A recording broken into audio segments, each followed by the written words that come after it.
Hello' student, আজি আমি মেট্ৰিকৰ কাৰণে খুবেই ইম্পৰ্টেণ্ট প্ৰিয় সাহিত্যিক ৰচনা লিখিবলৈ যাই আছোঁ। তেনেহ'লে ভিডিঅ'টো ব'লা ষ্টাৰ্ট কৰোঁ। এইটো চাব পাৰা, এইটো পৰীক্ষাৰ বহীতেই লিখা হয় আৰু ইয়াতে মোক 8 নম্বৰ দিছে। আৰু ব'লা আৰম্ভণিৰ পৰা ষ্টাৰ্ট কৰোঁ।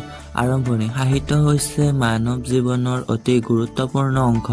সাহিত্যই আমাক জ্ঞান, আনন্দ আৰু অনুপ্ৰেৰণা দিয়ে। মোৰ প্ৰিয় সাহিত্যিক হৈছে লক্ষ্মীনাথ বেজবৰুৱাৰ ৰচনা। সাহিত্যিকগৰাকীৰ বিষয়ে কিছু কথা। লক্ষ্মীনাথ বেজবৰুৱা হৈছে অসমীয়া সাহিত্যৰ জনক। তেওঁ কলিকতাৰ পৰা শিক্ষা লাভ কৰিছিল। তেওঁৰ ৰচনাসমূহ হ'ল লহৰী, কদমকলি, মৰি যোৱা গীত,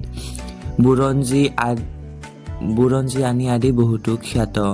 প্ৰিয় হোৱাৰ কাৰণ, তেওঁৰ সাহিত্যসমূহ সাধাৰণতে সহজ আৰু ৰসপূৰ্ণ। তেওঁ সাহিত্য, সমাজ সচেতনতা, সংস্কৃতি, ইতিহাস, জাতীয়তাবাদ আৰু দেশপ্ৰেমমূলক শিশু সাহিত্যতো তেওঁৰ অৱদান আছে। সামৰণি।